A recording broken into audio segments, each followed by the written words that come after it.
días difíciles, estamos en días, podemos decir días malos en el sentido humano, pero en el sentido espiritual puedo decir que estamos en los mejores tiempos para que la iglesia se levante. Hoy vamos a hablar, yo no soy filósofo, no soy político, pero sí soy pastor. ¿Qué quiere decir esto? Que la visión de la cual yo le debo hablar a usted no tiene que ser una visión política, ni tiene que ser una visión humanista, ni filosófica, tiene que ser una visión bíblica. Diga conmigo, yo tengo que ser bíblico, porque a veces nosotros como cristianos de pronto nos enfrascamos en temas políticos, en temas de tendencia, pero se nos olvida que hay una palabra que el Señor nos la dejó y que es lo más seguro. Dice la Biblia que la palabra de Dios es lo más seguro que podemos tener, es lo más seguro. Si tú quieres creer en algo, te quieres aferrar a algo, yo te invito a que te aferres a lo que nunca va a cambiar, y es la palabra de Dios. La palabra de Dios está más actualizada que el periódico de mañana. La palabra de Dios es impresionante. La palabra de Dios, todos lo han dicho en el mundo, que la palabra de Dios definitivamente está viva. Está viva, todo lo que la palabra ha dicho se ha cumplido, se está cumpliendo y se va a cumplir. Hay cosas escritas en la Biblia que ya pasaron, Hay muchos escritos, profecías bíblicas que ya han pasado en toda la historia. Simplemente es mirar la historia y nos vamos a dar cuenta que ya han pasado. Pero hay otras que estamos viendo ahora mismo y hay otras que vamos a ver más adelante. Pero todo lo que está en la Biblia se tiene que cumplir, porque Jesucristo dijo que no pasa, o sea, el cielo y la tierra pasarán, pero mi palabra no pasará. Y también dice que no se va a alterar ni una jota ni una tilde, que no se debe alterar, todo se va a cumplir. Y Jesucristo dijo, yo no vine a abolir la ley y los profetas, sino que vine a cumplirlo. Jesucristo vino a cumplir. Es más, la venida de Jesús fue un cumplimiento de lo que dice Isaías, de que vendría el Hijo de Dios, de que moriría en una cruz. Toda la obra de Jesús, como nació, donde nació, en el momento que nació, la persecución que tuvo los bebés en esa época de Belén, la manera en que Jesús creció, lo que predicó, lo que enseñó, cómo lo persiguieron, cómo lo mataron y cómo resucitó, ya había sido profetizado por Isaías unos 700, 800 años antes de Cristo. Entonces la Biblia, vuelvo y repito, es una Biblia actualizada, todo el tiempo está actualizada. Hay cosas que ya han pasado y que en algún momento lo hablé, de los imperios que han pasado. Eso ya estaba profetizado años atrás, porque algunos pueden decir, no, pues la Biblia, si la escribieron en el momento que estaban pasando los hechos, pues así cualquiera. Pero no, lo impresionante de la Biblia es que las profecías se escribieron muchos años antes, y eso nos permite o nos ha permitido ver que la Biblia cumple su propósito. Amén. Dios te bendiga, Pedro, qué bueno verte. Y hoy te invito a que me acompañes, por favor, al libro de Romanos, capítulo 11, versículo 1 al 5.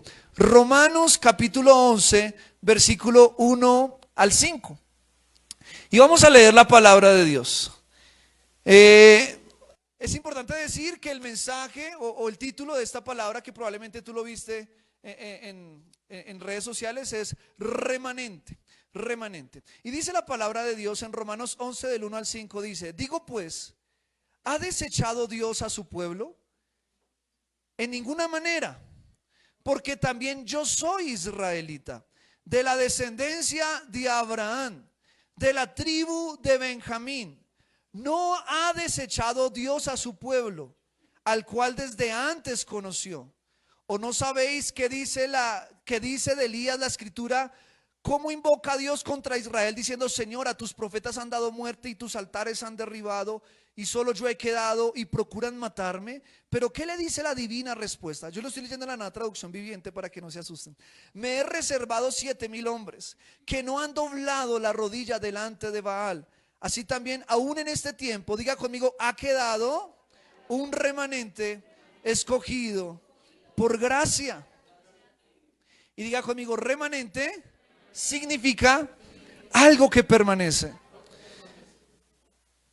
Una de las señales más grandes que existen ahora y que han existido de que Dios es real es el pueblo de Israel. La manera en cómo Dios los ha sostenido en el tiempo, la manera en cómo Israel ha superado tantos obstáculos es una muestra de que Dios es real. Y aquí Pablo, escuchen esto, Pablo, que ya es en el tiempo después de Cristo, tiempo de la gracia, Pablo habla en Romanos 11 y da una palabra tremenda. Una palabra que contradice en muchos aspectos a lo que algunos cristianos incluso piensan acerca del pueblo de Israel. Él está acá hablando de Israel, está acá hablando del pueblo de Israel como tal. Está diciendo que él mismo es de la descendencia de Abraham, de la tribu de Benjamín. Y está diciendo bajo ese contexto que Dios no ha desechado a su pueblo. Esto quiere decir que Dios no ha desechado a Israel, no lo ha desechado. Y aquí Pablo lo está diciendo. Y también Pablo está diciendo que aunque Israel se ha equivocado en toda su historia, aún así dice Pablo, así como en el tiempo de Elías, Dios reservó a 7,000 hombres que no habían doblado su rodilla a Baal, aún así dice, ha quedado un remanente que es escogido por gracia. Y yo encuentro en la Biblia que Dios siempre tiene un remanente.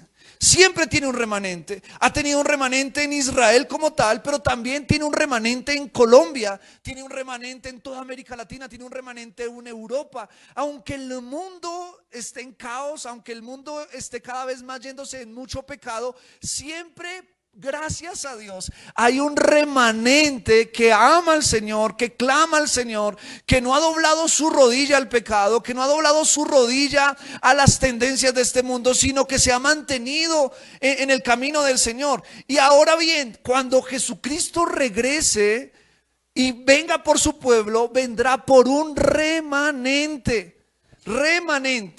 Y un remanente, como les decía ahorita, es algo que permanece.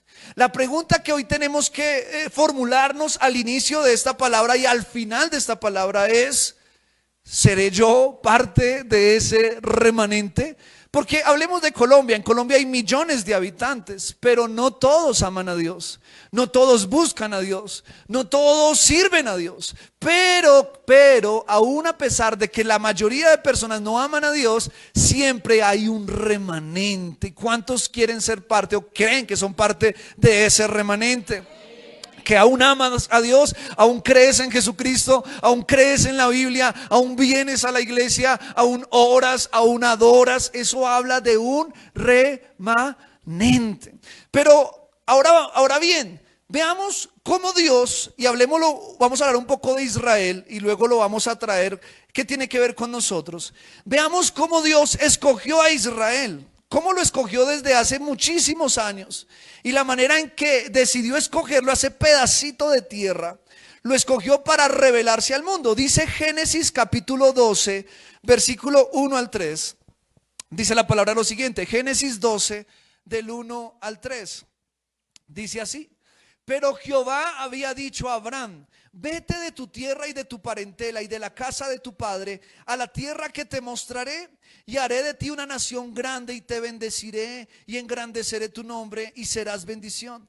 Bendeciré a los que te bendijeren y a los que te maldijeren maldeciré, y serán benditas en ti todas las familias de la tierra. Lo primero que yo encuentro acá, cuando Dios escoge a Abraham, después de que, acuérdense, Dios creó a Adán y a Eva, pasaron muchos años, luego vino un diluvio, pero en medio de ese diluvio quedó un remanente. ¿Qué remanente era ese en esa época del diluvio? Noé y su familia, ¿verdad? Dios quedó con ese remanente volvió a poblar la tierra, y años después, Dios, de todos los que ya estaban en la tierra, que se habían multiplicado, vuelve y escoge a un remanente, en este caso representado en un hombre llamado Abraham, inicialmente llamado Abraham, pero luego llamado por Dios Abraham. Y aquí lo que yo encuentro en primer lugar es que diga conmigo: un remanente es un pueblo apartado. Miren que Dios le dice, ¿qué le dijo Dios a Abraham? Vete de tu tierra y de tu parentela. En otras palabras, le dijo a Abraham: sal de la tierra, sal del lugar donde estás, sal de tu zona de confort, sal de lo que por donde este mundo va y de lo que este mundo hace. Aquí yo empiezo a encontrar que una de las características de un remanente es que es alguien apartado. Dios decidió apartar a Abraham, le dijo: vete. Y Todo el tiempo, a través de la Biblia, a través de cada predicación, a través de cada oración, Dios siempre nos está diciendo lo mismo: apártate, apártate para mí, conságrate para mí.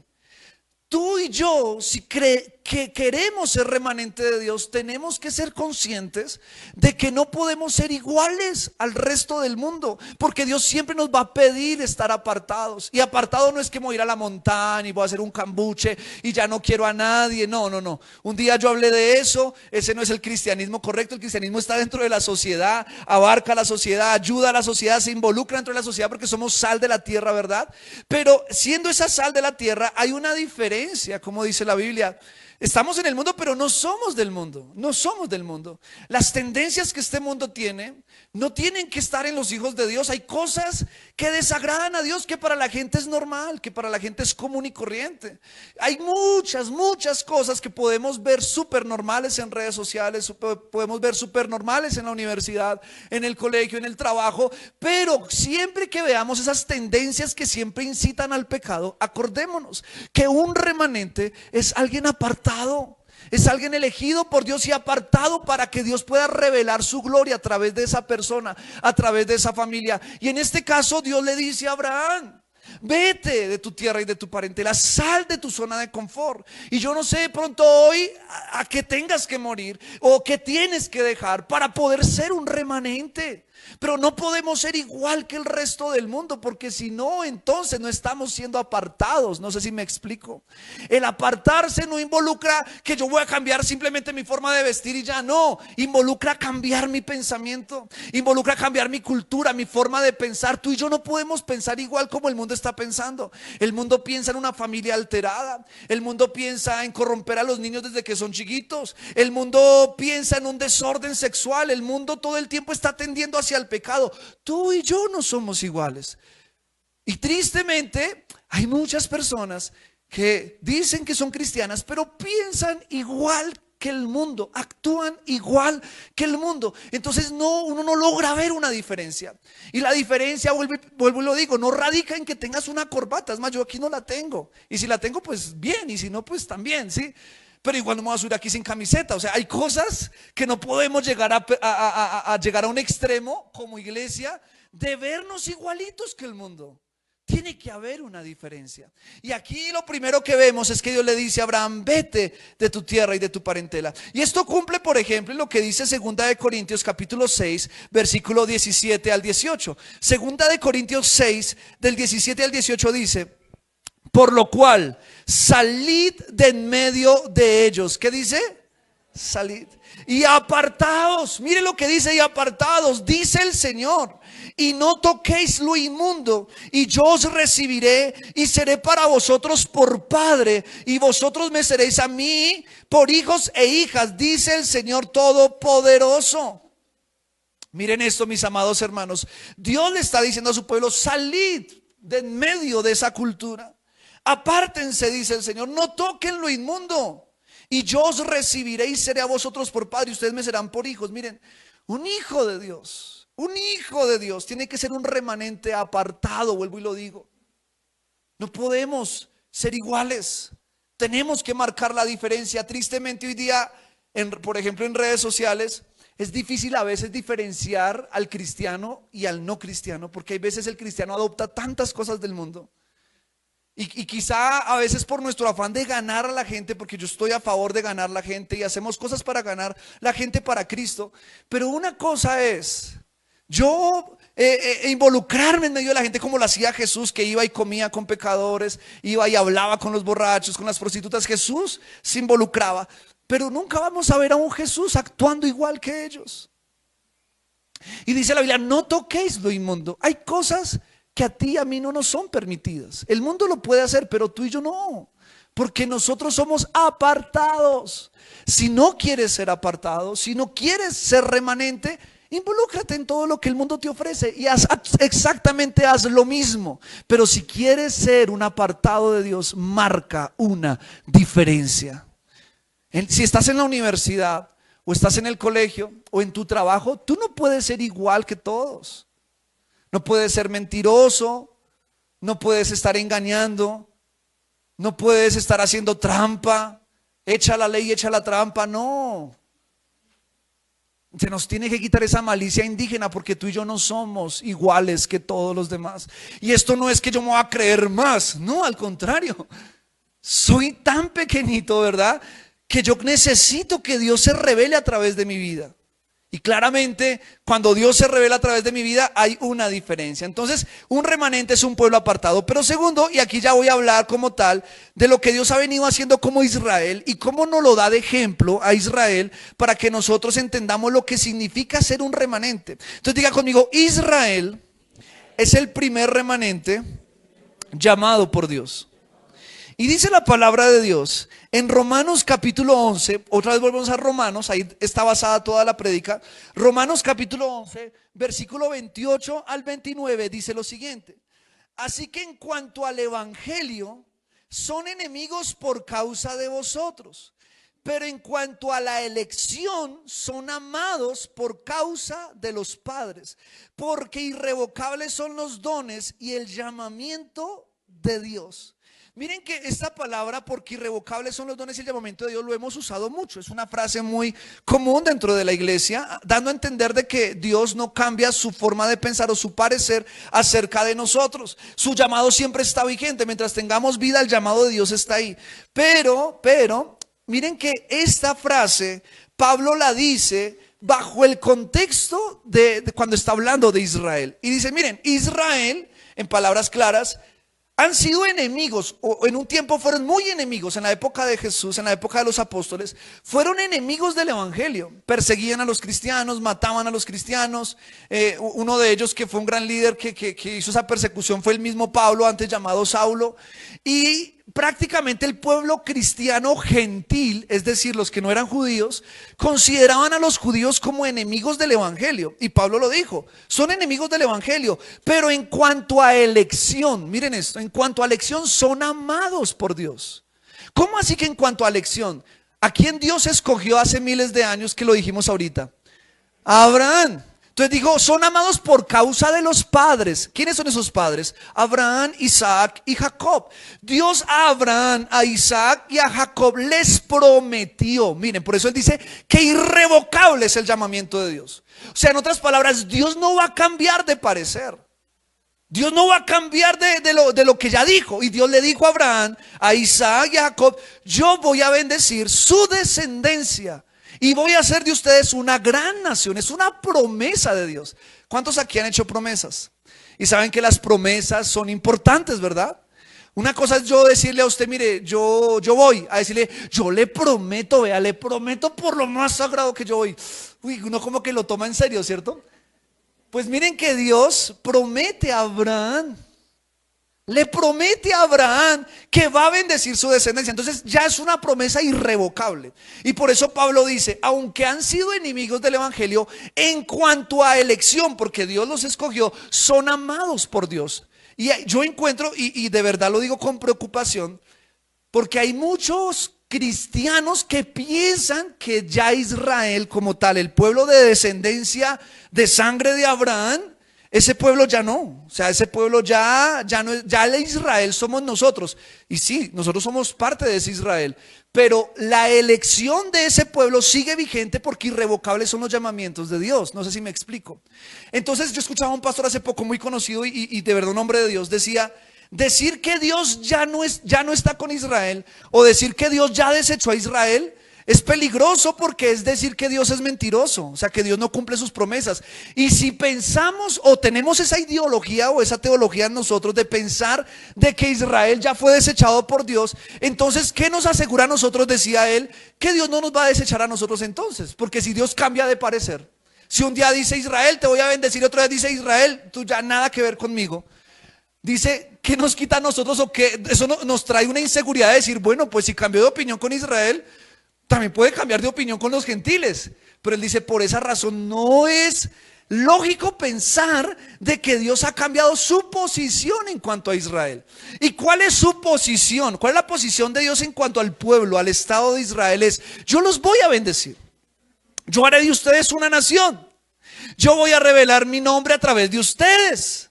Esa es la promesa de Dios y lo hemos visto en toda la historia y lo vamos a seguir viendo y lo vamos a ver de una manera sobrenatural. Entonces diga conmigo, Israel ha sido escogido por Dios y eso no va a cambiar, porque irrevocables son los dones y el llamamiento de Dios. Entonces, como Dios no cambia su parecer, como Dios no cambia sus promesas, vamos a ir a la historia y en la historia encontramos lo siguiente. Israel, estoy hablando de los judíos como tal, Israel ha sobrevivido a diferentes acontecimientos. Uno de ellos son los enemigos del tiempo bíblico.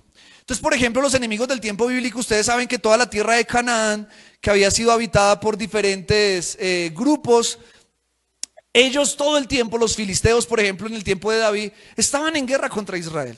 Y en muchas ocasiones en el libro de Jueces encontramos que Israel, por su desobediencia, muchas veces quedó cautivo a ciertos reinos opresores que los oprimían y duraban oprimidos por muchos años. Y de alguna forma estaban recibiendo un castigo, porque Moisés lo dijo en la ley: si ustedes desobedecen esta ley, va a venir sobre ustedes plagas, enfermedades, los enemigos los van a sitiar, van a irse como esclavos, etcétera, etcétera. Y siempre se vio que sí se cumplió. Pero aún a pesar de esos tiempos de enemigos bíblicos, Israel permaneció. O sea, vamos a suponer de un ejemplo, de 1 millón de habitantes resultaban sobreviviendo 200,000. Entonces siempre quizá moría una gran cantidad, pero siempre había diga conmigo, remanente. Porque Dios siempre reservaba ese remanente. ¿Por qué lo reservaba? Porque Dios se acordaba de sus promesas. Miren qué tan tremendo es esto, que en una ocasión Dios estaba furioso con Israel. Furioso. Algo muy similar a lo que pasó hace poquito.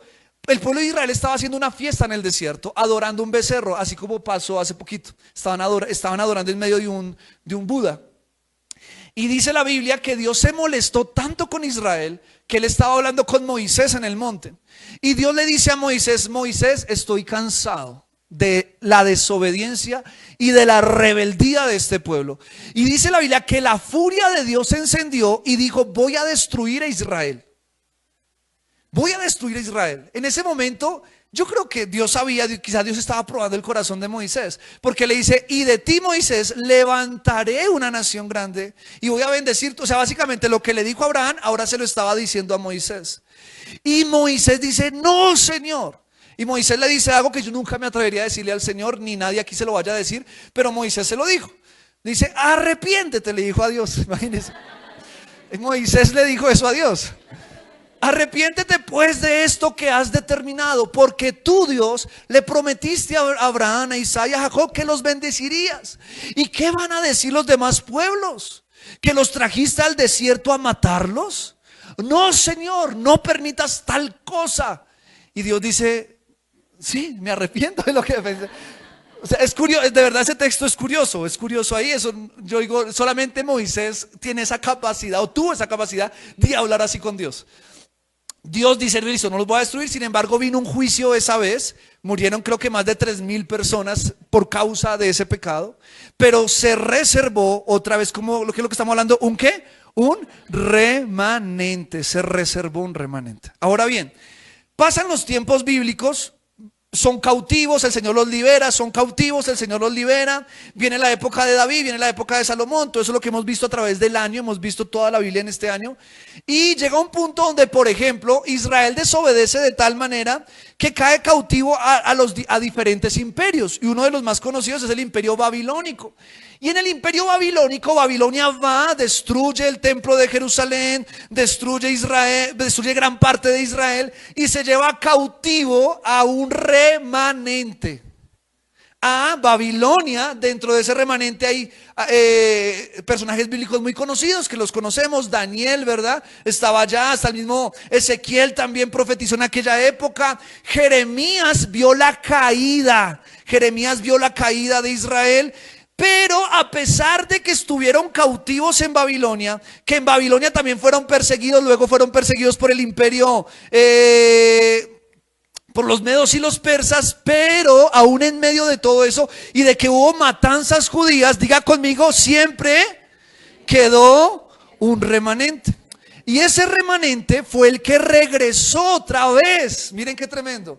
El pueblo de Israel lo han sacado y vuelve y regresa. Eso es algo que ha pasado por toda la historia. Sale y en el tiempo del rey Ciro, y también en el tiempo de Darío, pero en el tiempo del rey Ciro, vuelve un remanente de Israel a Jerusalén, a Israel. Eso está en el libro de Esdras y de Nehemías. Y vuelven, regresan después de 70 años de cautiverio, cumpliendo así la profecía que decía de Jeremías que durarían 70 años, específicamente 70 años cautivos, y luego regresarían. Y así se cumplió la profecía. Ellos regresaron otra vez a Israel. Y estando en Israel, vuelven a levantarse, se levantan enemigos. Israel siempre ha tenido enemigos. Eso es algo histórico, siempre ha tenido enemigos.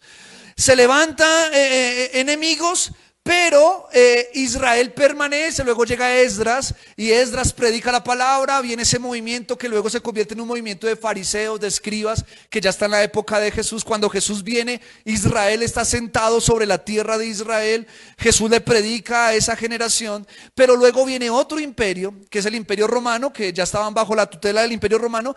Pero en el año 70 después de Cristo se cumple una profecía de Jesús que dice que no quedaría piedra sobre piedra. Bueno, Jesús habla de que Jerusalén iba a caer.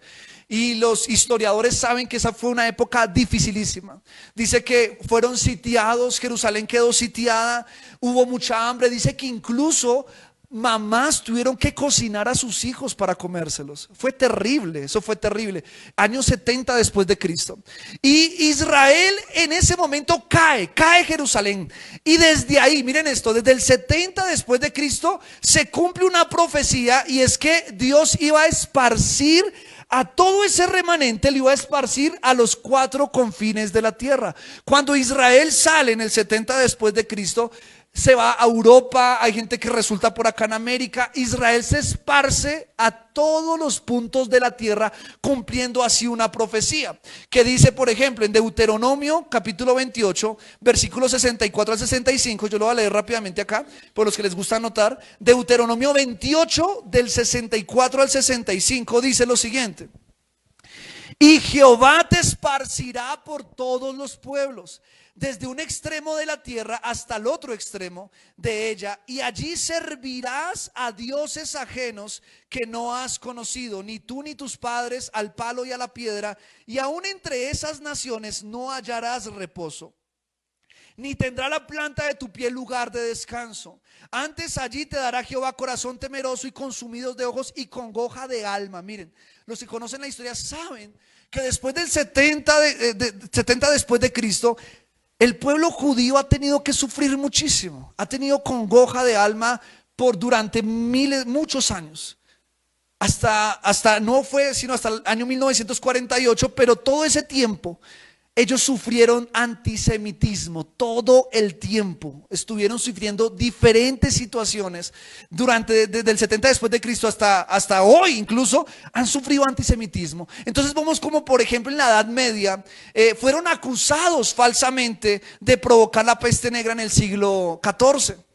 No sé si han leído o han escuchado acerca de la peste negra. Esa peste mató, si no estoy mal, por lo menos al 25% de la población europea. O sea, imagínese usted, el 25% son millones de personas. Esta peste los mata y ellos se dan cuenta que a los judíos no morían. Los judíos no morían. Y decían, pero ¿por qué no mueren y nosotros sí nos estamos muriendo? Y bueno, ya hablándolo científicamente, yo creo bíblicamente que Dios siempre los está guardando donde quiera que van, porque siempre hay un remanente, pero se supo tiempo después, ellos no lo sabían en ese momento, que esa peste negra vino a través de cierta pulguita que venía por las ratas que venían por los barcos y picaban a las personas y les transmitían la peste.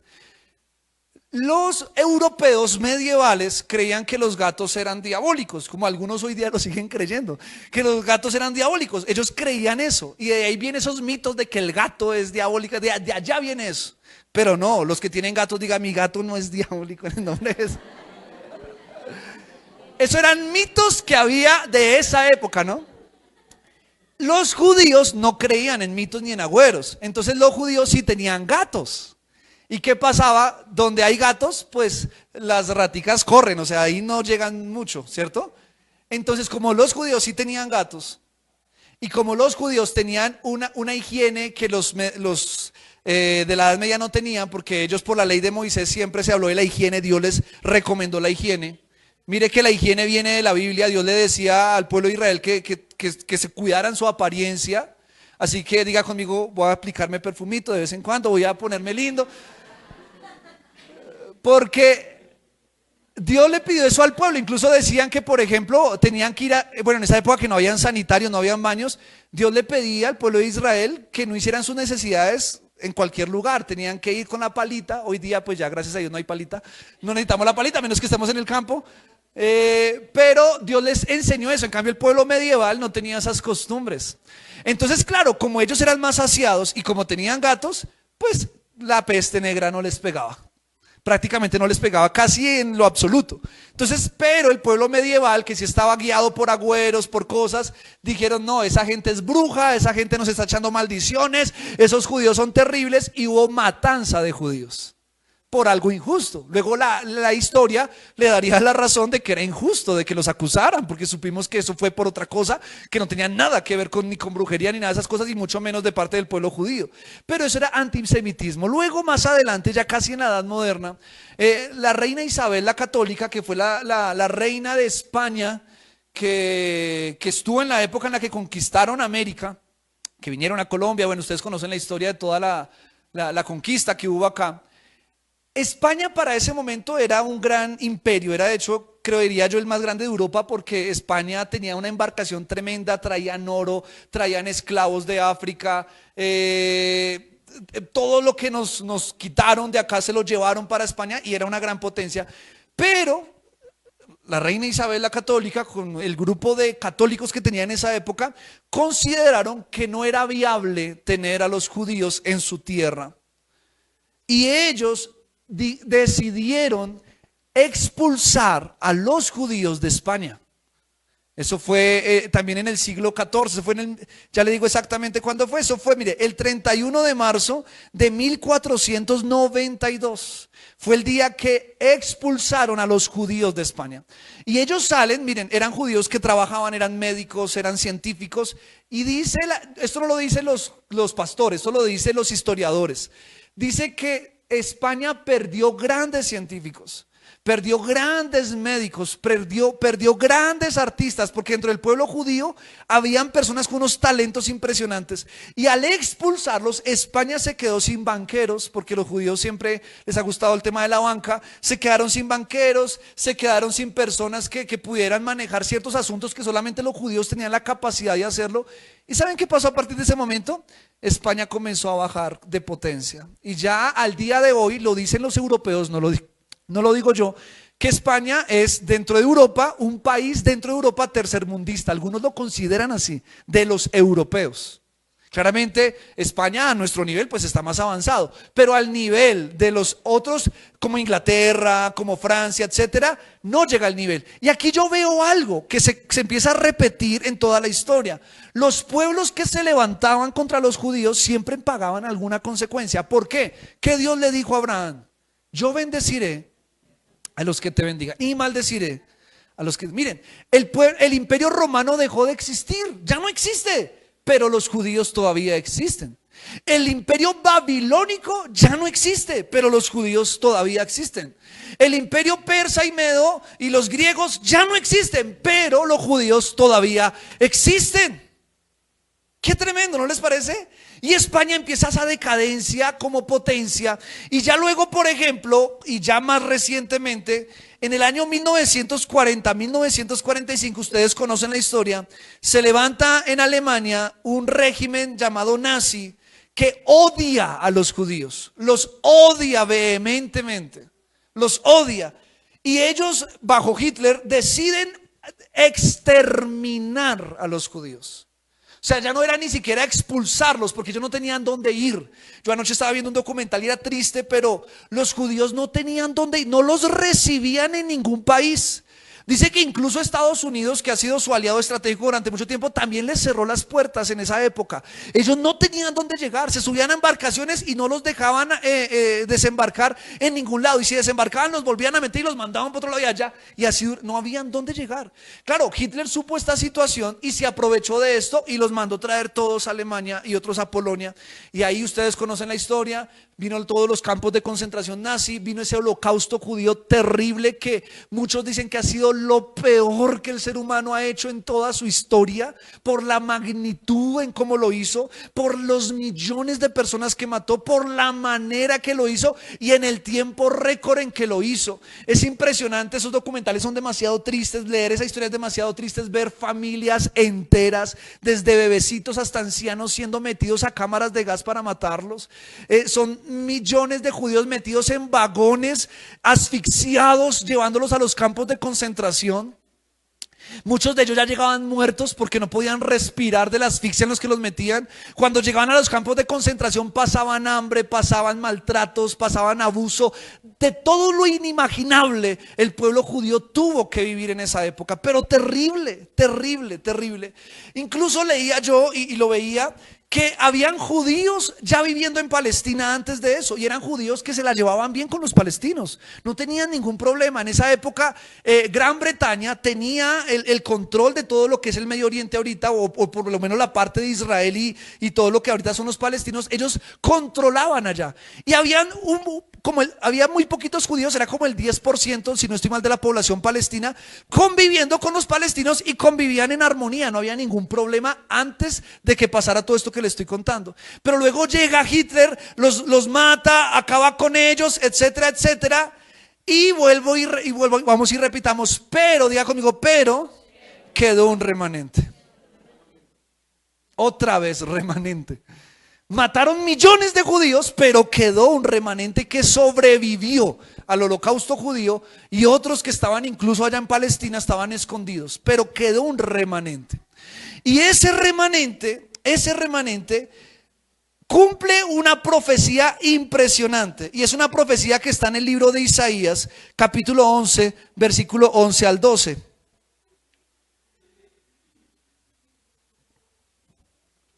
Isaías 11, del 11 al 12, dice lo siguiente: acontecerá en aquel tiempo que el Señor alargará su mano por segunda vez para recobrar el remanente. ¿El qué?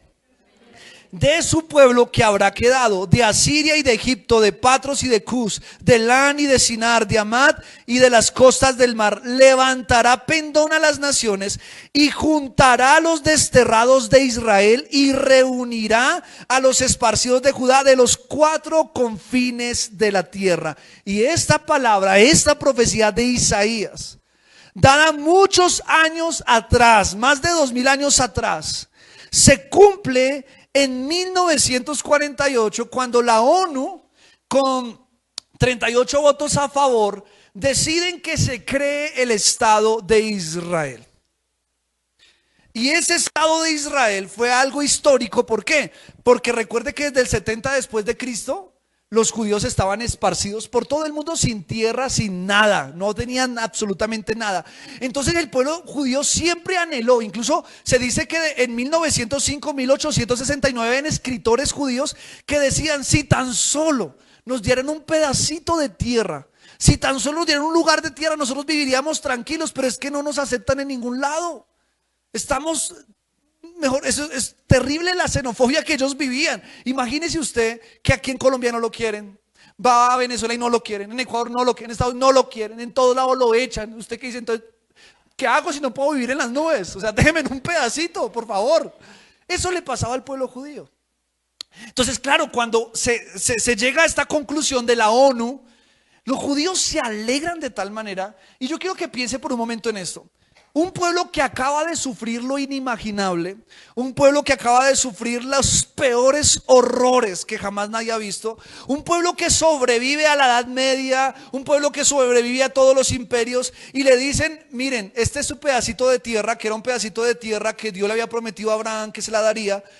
Imagínense la fuerza, el entusiasmo con el que ese pueblo llegó. Pues de estar vagando tantos años, ellos llegaron con mucho entusiasmo, pero ese entusiasmo también les jugó en contra. Y aquí viene el tema. Porque muchos israelitas en su afán y en su entusiasmo cometieron unos errores que hoy día estamos viendo las consecuencias. ¿Cuál fue el error? A ellos les dieron un pedacito de tierra, perdón, les dieron un pedazote de tierra, discúlpenme, pero en ese pedazote de tierra habían palestinos viviendo todavía. Claramente los palestinos no estuvieron de acuerdo con la decisión de la ONU.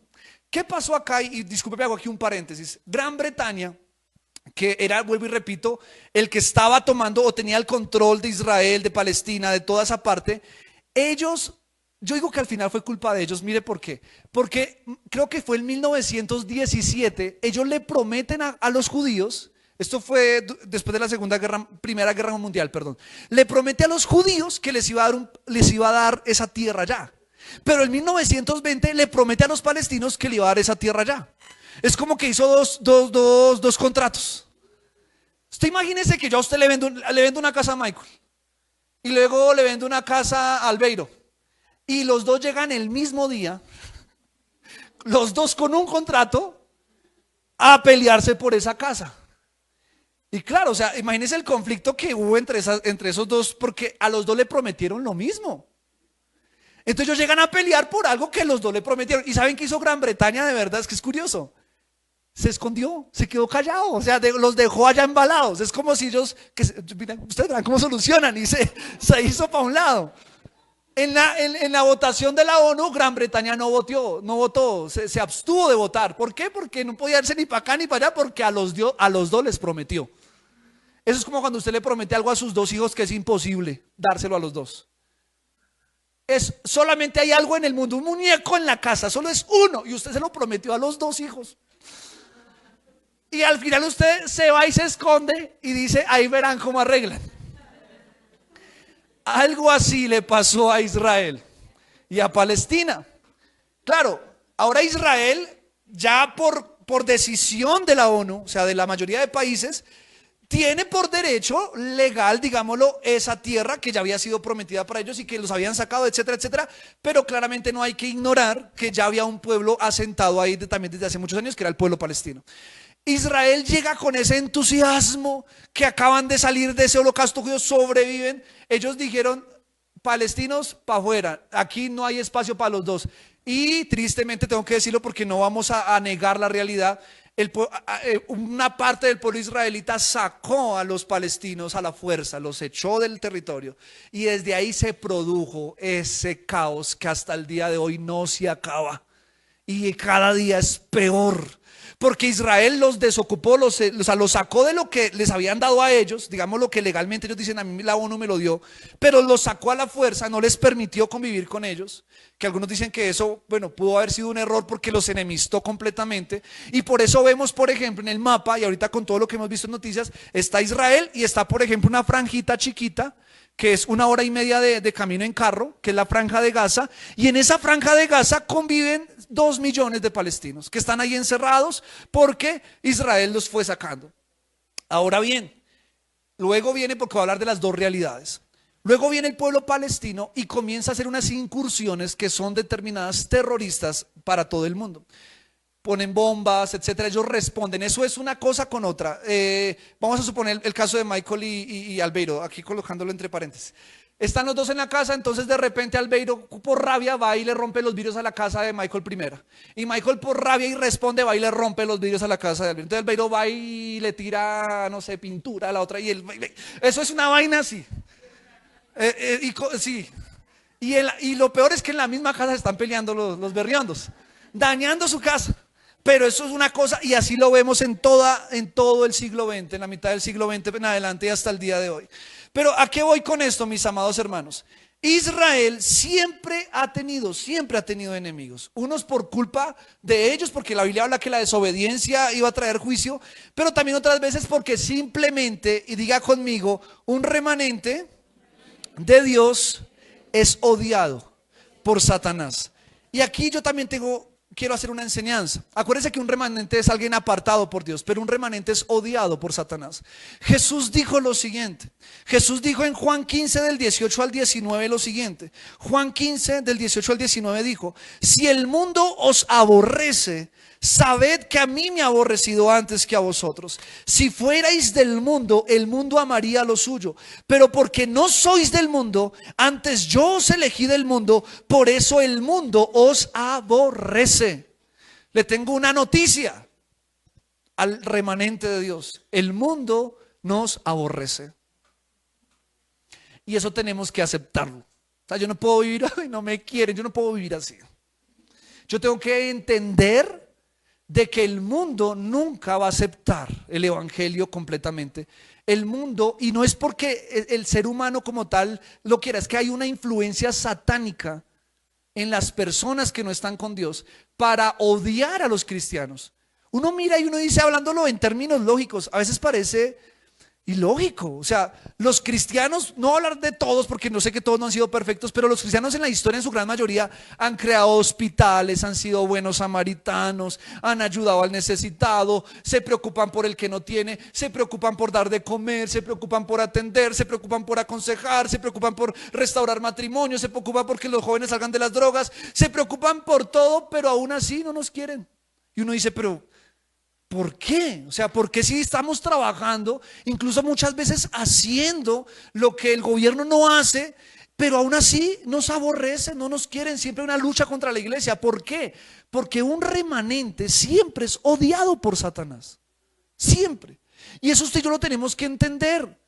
Brian, a mí a veces me daba duro cuando era adolescente, que a veces se burlaban de mí en el colegio, me decían el hermano Campos, el aleluya, el amén, ahí llegó el gloria a Dios, el pandereta, etcétera, etcétera. Y a veces a uno como que le pegaban, ¿no? Porque uno no entendía bien la cosa. Pero luego cuando entendí lo que Jesús dijo, bienaventurados sois cuando por mi causa os persigan y os vituperen, porque vuestro galardón es grande en los cielos. Cuando yo entendí eso, dije, pues dígame todo lo que, dígame más, porque todo eso es bendición para mí. Eso es que, mi amado, lo que le pasa a Israel nos pasa a nosotros. Cada vez que nos intentan maldecir, Dios trae bendición. ¿Qué le pasó al pueblo de Israel cuando Balaán intentó maldecir a Israel? Dice que vino el Espíritu de Dios y Balaán terminó bendiciendo a Israel. O sea, lo que el diablo había determinado para maldecir, Dios lo convirtió en bendición. Así que lo que hoy Satanás está usando para maldecirte, Dios lo va a usar para bendecirte. Amén. Así que usted y yo no nos atemoricemos por eso, no nos pongamos, ay, no me quieren, mis compañeros de la universidad me hacen a un lado. Gloria a Dios. Gloria a Dios. ¿Sí me explico? Es que en el trabajo me hacen la lucha y yo trato de hacer las cosas bien y justas. Gloria a Dios. Porque bienaventurados sois. Más bien dice Jesús, más bien preocúpense cuando todo el mundo les aplauda. Preocúpense. Porque cuando yo no estoy provocando nada en el reino de las tinieblas, cuando no estoy haciendo ningún daño, pues las tinieblas no me tienen como un enemigo. Entonces no me atacan, no me dicen nada, no levantan enemigos, no levantan falso testimonio, no levantan chismes contra mí. Pero cuando yo sé que le estoy haciendo daño al diablo, pues yo estoy preparado, porque yo sé que él intenta dañar. Si el diablo te ataca es porque les estás haciendo daño. Entonces por eso cada vez que venga una retaliación, cada vez que venga un problema, da gracias, porque es una muestra de que vas por buen camino. Amén. Cuando lo estás haciendo, por supuesto, porque vas en el camino de Dios. Ahora bien, un remanente es odiado por Satanás. Ahora quiero que miren esto. El tiempo se pasa súper rápido. Leer Apocalipsis capítulo 12. Quiero que mire lo siguiente, porque aquí yo lo invito a que usted se prepare. Apocalipsis 12. Yo no quiero entrar en temas de asegurar órdenes escatológicos, porque no soy un teólogo escatológico. Solamente hay cosas en la Biblia que algunos lo interpretan de una manera, otros de otra. Yo siempre les he dicho, hay muchos cristianos que creen que Jesús vendrá, o el arrebatamiento será antes de la gran tribulación. Otros creen que será durante la gran tribulación, otros creen que será al final de la gran tribulación. Eso es un conflicto entre cristianos. Hay cosas por las que no tenemos que pelear. Hay cosas que no nos va a salvar. Es creer que es antes o después, eso no nos va a salvar. Lo que es importante es que estemos listos. Amén. Que estemos listos. Pero hay una profecía en Apocalipsis capítulo 12 que dice lo siguiente: Lo voy a leer en la Nueva Traducción Viviente. Entonces fui testigo de un suceso de gran importancia en el cielo. Vi a una mujer vestida del sol, con la luna debajo de los pies y una corona de 12 estrellas sobre la cabeza. ¿Cuántas estrellas tenía? ¿Cuántas son las tribus de Israel? Estaba embarazada y gritaba a causa de los dolores de parto y de la agonía de dar a luz. Luego fui testigo de otro suceso importante en el cielo. Vi un gran dragón rojo con 7 cabezas y 10 cuernos y una corona en cada cabeza. Con la cola arrastró la tercera parte de las estrellas en el cielo y las arrojó a la tierra. Cuando la mujer estaba a punto de dar a luz, el dragón se paró delante de ella, listo para devorar al bebé en cuanto naciera. Ella dio a luz a un hijo que gobernaría a todas las naciones con vara de hierro. Al dragón le arrebataron el hijo y lo llevaron hasta Dios y su trono. ¿Cuántos creen que Satanás no pudo acabar con Jesucristo? Que cuando él pensó que lo iba a acabar, dice la Biblia, que Dios lo levantó de los muertos al tercer día y fue arrebatado al cielo y está sentado a la diestra de Dios Padre. Amén. Así que miren que Satanás intentó acabar con Jesús, pero no pudo. Y luego dice, y la mujer huyó al desierto, donde Dios había preparado un lugar para que la cuidaran durante 1260 días. Entonces hubo guerra en el cielo. Miguel y sus ángeles lucharon contra el dragón y sus ángeles. El dragón perdió la batalla y él y sus ángeles fueron expulsados del cielo. Este gran dragón, la serpiente antigua llamada Diablo, Satanás, el que engaña al mundo entero, fue lanzado a la tierra junto con todos sus ángeles. Luego hay una fuerte voz que resonaba por todo el cielo. Por fin han llegado la salvación y el poder, el reino de nuestro Dios y la autoridad de su Cristo. Pues el acusador de nuestros hermanos, el que los acusa delante de nuestro Dios día y noche, ha sido lanzado a la tierra. Ellos lo han vencido por medio de la sangre del Cordero y por el testimonio que dieron. Y no amaron tanto la vida como para tenerle miedo a la muerte. Y por lo tanto, alégrense, oh cielos, alégrense en ustedes los que viven en los cielos. Pero el terror vendrá sobre la tierra y el mar, pues el diablo ha descendido a ustedes con gran furia, pues sabe que le queda poco tiempo. Entonces el dragón se dio cuenta de que había sido lanzado a la tierra, persiguió a la mujer que había dado a luz al hijo varón, pero a ella se le dieron 2 alas como las de una gran águila para que pudiera volar al lugar que se había preparado para ella en el desierto. Allí sería cuidada y protegida lejos del dragón durante un tiempo, tiempos y la mitad de un tiempo. Luego el dragón trató de ahogar a la mujer con un torrente de agua que salía de su boca, pero entonces la tierra ayudó a la mujer y abrió la boca y tragó el río que brotaba de la boca del dragón. Así que el dragón se enfureció contra la mujer y le declaró la guerra al resto de sus hijos, a todos los que obedecen los mandamientos de Dios y se mantienen firmes en su testimonio de Jesús. Hago una pregunta aquí: ¿cuántos quieren obedecer los mandamientos de Dios y mantenerse firmes en el testimonio de Jesús? Entonces prepárate, porque hay guerra para ti. Dígame también. Bueno.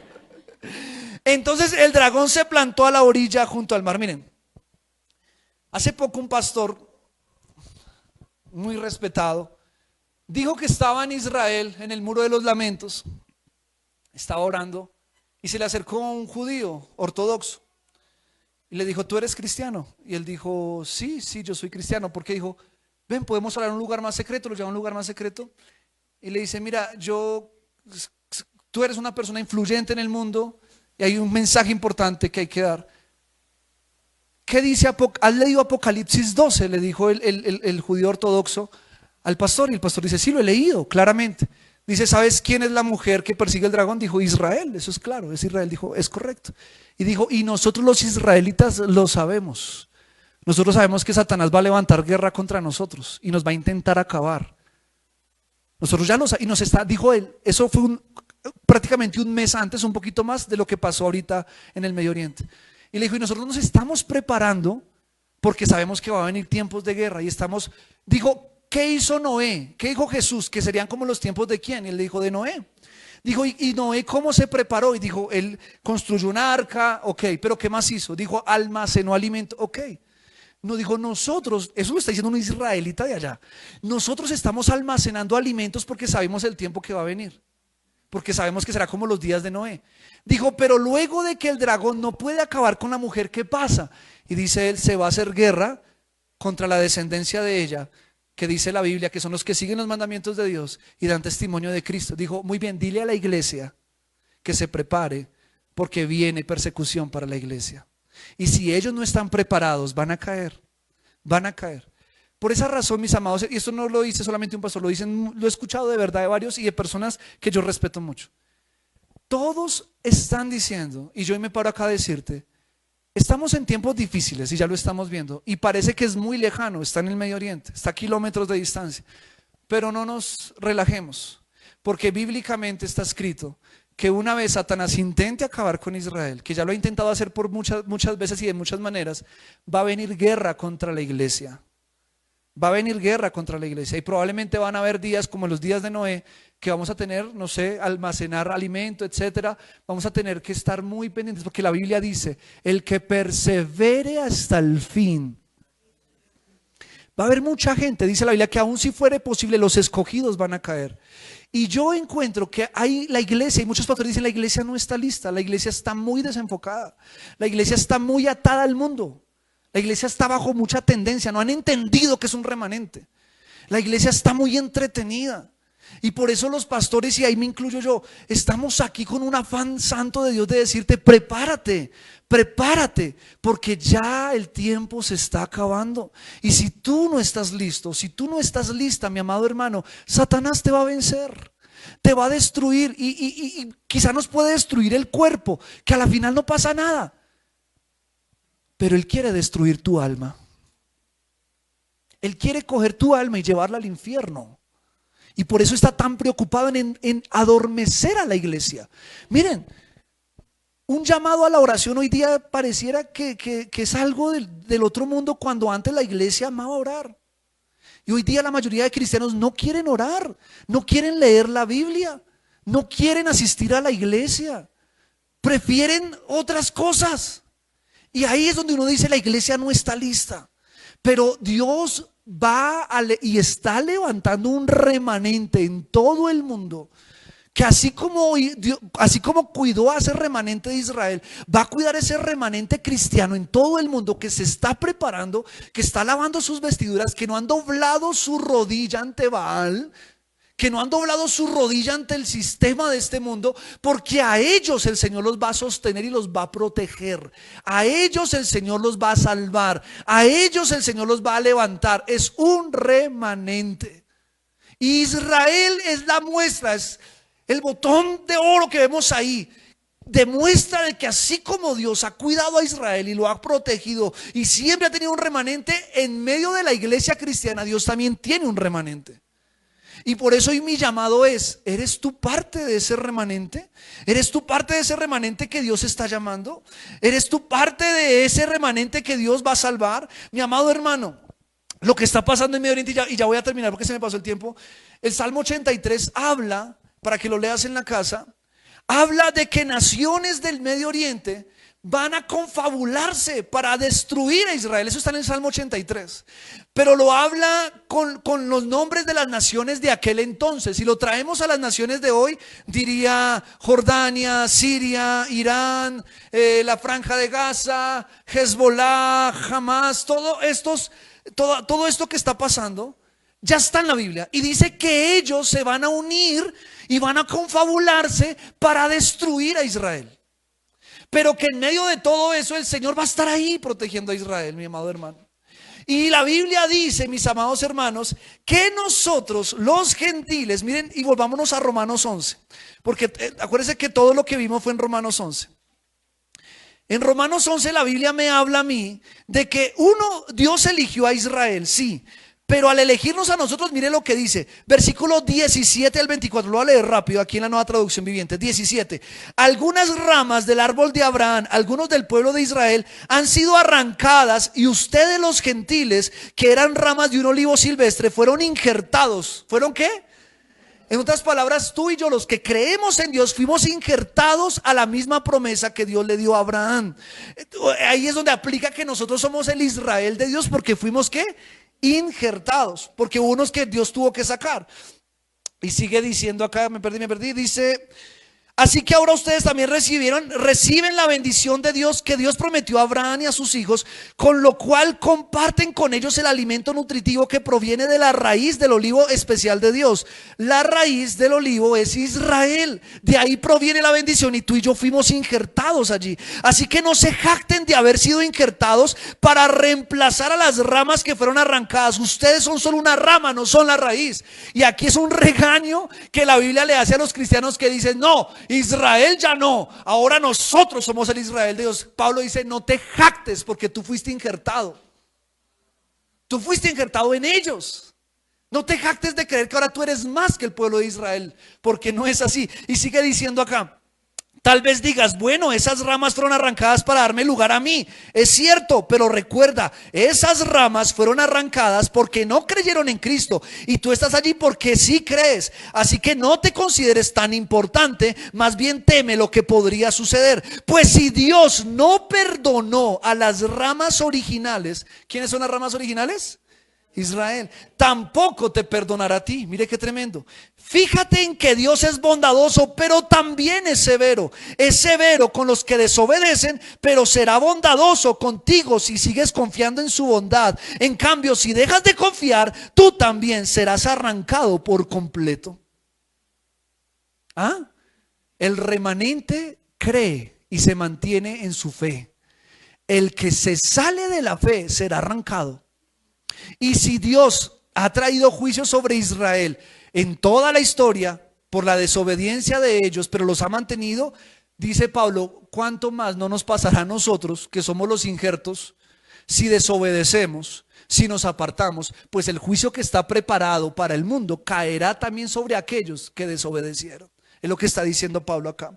Pero lo más sorprendente y lo que me parece impresionante es lo que la Biblia me habla ya en el versículo 27 al 27. Mire lo que dice acá en el versículo 25 al 27. Dice lo siguiente: mis amados hermanos, quiero que entiendan este misterio para que no se vuelvan orgullosos de ustedes mismos. Parte del pueblo de Israel tiene el corazón en Jerusalén y apartará a Israel de la maldad, y mi pacto con ellos es que quitaré sus pecados. ¿Qué va a pasar una vez el remanente de los gentiles, es decir, de nosotros, se convierta a Cristo? ¿Qué dice ahí? Que todo Israel, no dice que una parte, dice que todo Israel será salvo. Preparémonos, porque estamos a punto de ver el más grande avivamiento que jamás hayamos visto.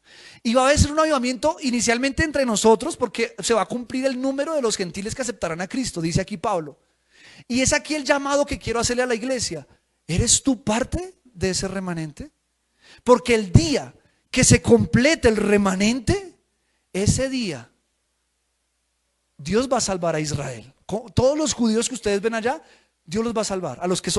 Al remanente que quede, Dios los va a salvar. Todos se van a convertir al evangelio, todos, como dice Pablo. Y ahí ya será la última señal. Porque Jesucristo dijo: y este evangelio será predicado en todo el mundo, y entonces vendrá el fin. Y yo me paro hoy aquí con mucho temor y temblor de decir: el evangelio ya está a punto de completarse, de ser predicado en todo el mundo. Por eso Satanás ha salido con furia.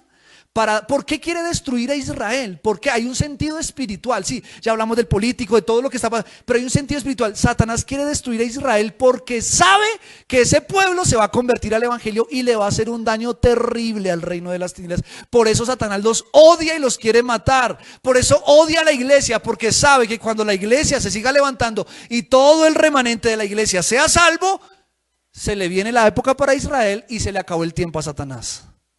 Por eso yo les pido, presten atención a lo que está pasando en Medio Oriente. Oremos por Israel. Como dice la Biblia, orad por la paz de Jerusalén. Sean prosperados los que te aman, dice la Biblia. Oremos por la paz de Jerusalén.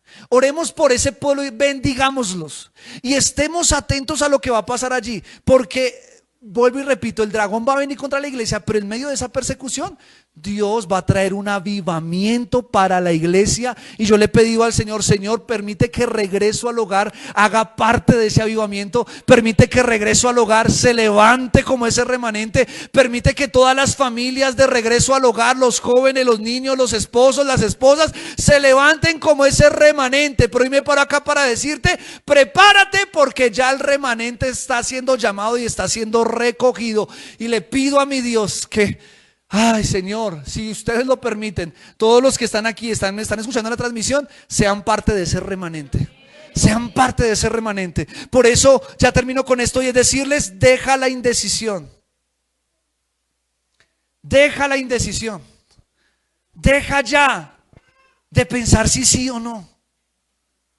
Deja ya de decir: ¿será que sí me meto con Dios? ¿Será que no? Ay, pero es que es más importante mi novio o mi novia. Ay, pero es que es más importante mi amiguito o mi amiguita. Ay, pero es que es más importante los likes, es más importante. Deja de poner a competir a Dios. Deja la indecisión, porque ya no hay tiempo de indecisión. Los tibios se van a quedar. Y si tú sabes que Dios te ha llamado a algo, si tú sabes que Dios te ha inquietado a algo, te ha inquietado a dejar algo, te ha inquietado a ordenar tu vida, te ha inquietado a apartarte del pecado, es porque Dios te quiere salvar. Dios te quiere salvar. Pero si tú no te comprometes, mi amado hermano, se va a acabar el tiempo y ya no va a haber tiempo para arrepentimiento. Va a haber tiempo para juicio. Hoy estamos en el tiempo de la gracia, donde tú aquí en este lugar te puedes arrepentir. Puedes clamar al Dios de Israel y decirle: perdóname. Pero va a llegar un tiempo donde ya no se puede. Y muchos van a llorar, muchos van a lamentarse, porque tuvieron la oportunidad muchas veces y no lo hicieron. No lo hicieron.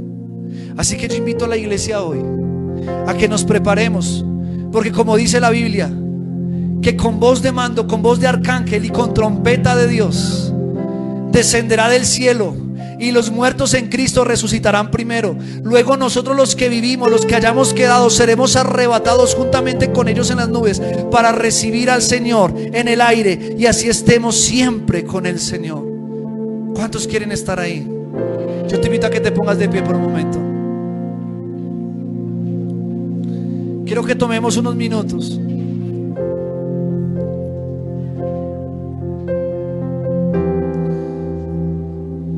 De pronto haya hoy alguien aquí que dice: he sido aborrecido, he sido perseguido, el enemigo se ha levantado, y hoy Dios te da una palabra de tranquilidad, y es: tranquilo, porque eso es porque eres parte de un remanente.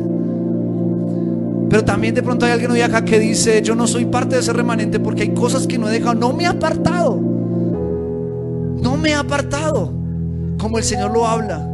No he dejado el pecado. Pero ahí donde estás, yo te invito que hagas una oración al Señor, una oración de arrepentimiento. El tiempo se está acabando. La Biblia se está cumpliendo, y el remanente se tiene que preparar. Ahí donde estás, habla con Dios por un momento.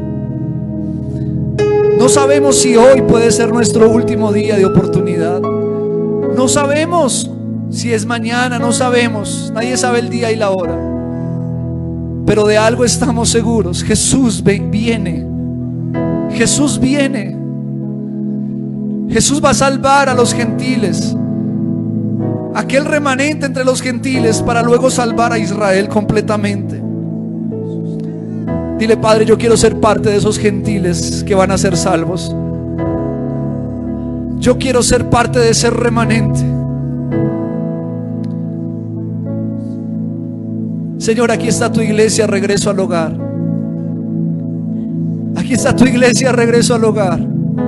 Aquí hay un pueblo que ha venido a este lugar deseando, anhelando recibir tu perdón y tu misericordia. En esta mañana, Jesús, nos humillamos ante tu presencia y te pedimos perdón, oh Dios, por nuestros pecados. Hemos pecado, hemos sido desobedientes, Señor, pero te ruego que seas propicio a nosotros. Oro que tu preciosa sangre nos limpie de todo pecado. Oro que tu sangre nos limpie de toda maldad. Oro que nos prepares cuando venga persecución contra la iglesia. Que podamos estar listos cuando el dragón se levante. Y ya se está levantando en las escuelas, ya se está levantando en los gobiernos. Tú sabes cuánto nos aborrecen, pero a ti te han aborrecido primero. Pero en medio de eso, Señor, te pedimos, ayúdanos a mantenernos firmes. Ayúdanos a mantenernos constantes en ti. Te pido perdón por mis pecados.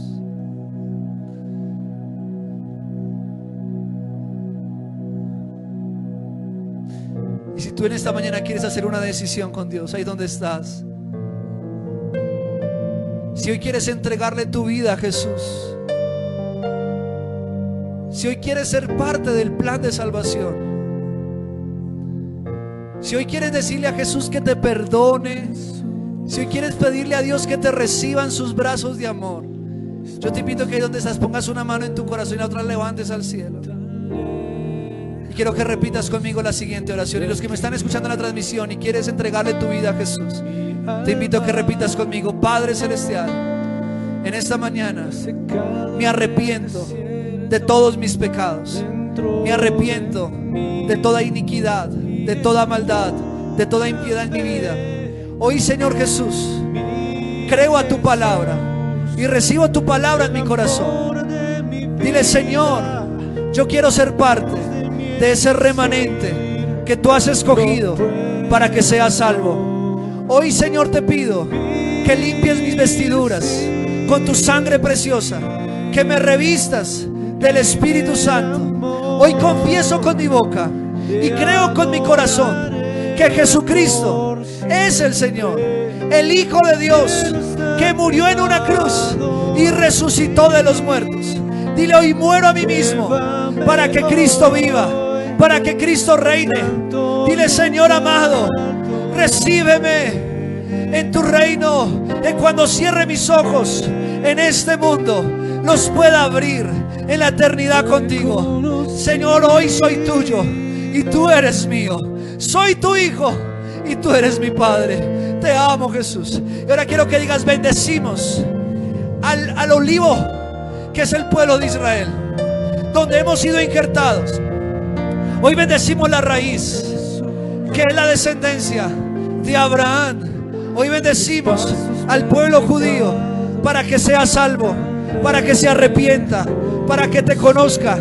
Oramos por el príncipe de paz, para que el príncipe de paz traiga paz al corazón, a las mentes del pueblo de Israel, del pueblo palestino. Hoy bendecimos a Israel y amamos a Israel en el nombre de Jesús, y te damos gracias, te damos gracias. Gracias, poderoso Rey. Te amamos y te adoramos. Toma 20 segundos para imaginar ese momento de encuentro con Jesús en las nubes. Vendrá el deseado de las naciones. Vendrá para salvarte. Él enjugará toda lágrima de los ojos. Ya no habrá muerte, ya no habrá dolor. Por eso hoy siento en mi corazón decir: por eso perdona a la persona que no has podido perdonar. Por eso perdona a aquel que te hizo daño, porque ya es el tiempo para perdonar, para que tu corazón sea libre, porque vendrá Jesús, quien pudo perdonar a quienes lo crucificaron. Vendrá Jesús, quien pudo mirar a los ojos a quienes le escupían y les dijo: ellos no saben lo que hacen. Así que hoy ponte a cuentas con el Señor. Gracias, Jesús. Y mi Padre me ama. Yo solo sé que yo soy su hijo y Él es mi Padre. Y mi Padre me ama. Dile una vez más: yo solo sé que yo soy su hijo y Él es mi Padre y mi Padre me ama. Yo solo sé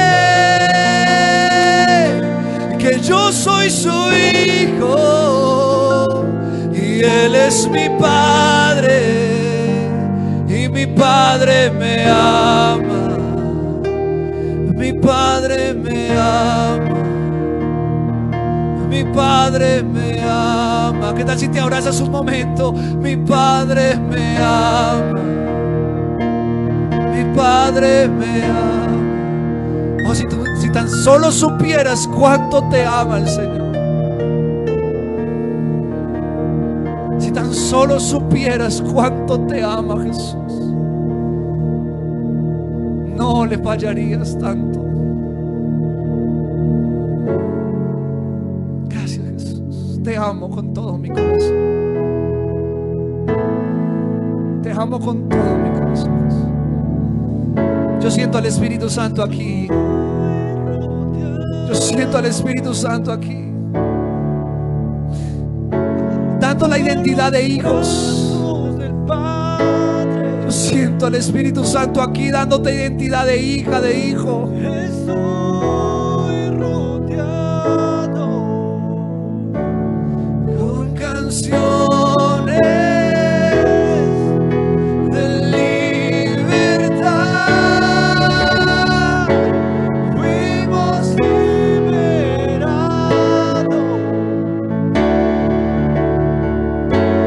de ataduras.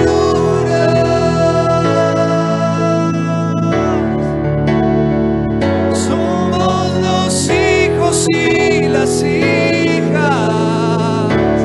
Cantaremos libres.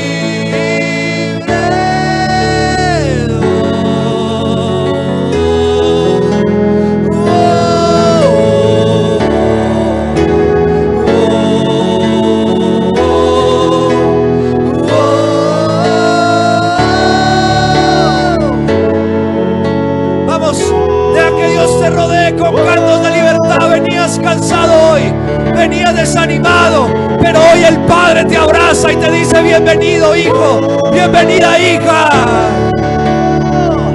Abriste el mar para que yo camine.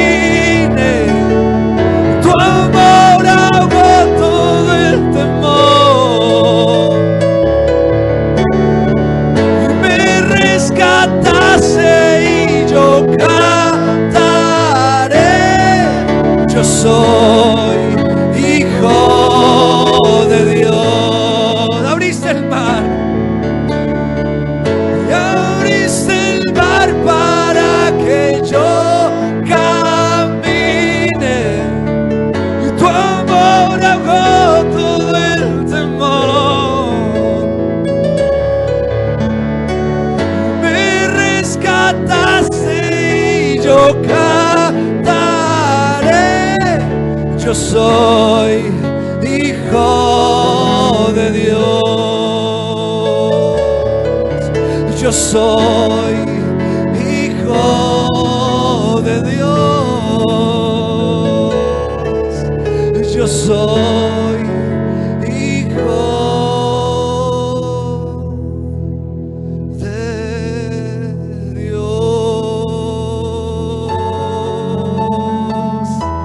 Soy tu hijo. Soy tu hijo. Y mi Padre me ama. Mi Padre me ama. ¿Qué tal si le dices a una persona: tu Padre te ama, nuestro Padre nos ama, nuestro Padre nos ama? Somos amados por Dios. Somos amados por el Padre. Somos amados por Cristo. Somos amados por aquel que murió en la cruz y resucitó de los muertos. Somos amados. Somos sus hijos amados. Somos su remanente. Aleluya. Gracias Jesús. Gracias Jesús. Gracias Jesús. Gracias Jesús. Te adoramos, Señor. Te exaltamos, Rey. Te exaltamos, Dios. ¿Qué tal si le das un aplauso al Rey? Dale un aplauso al Rey. Te amamos, Cristo. Te amamos, Cristo. Te amamos, Jesús. Te amamos, Padre.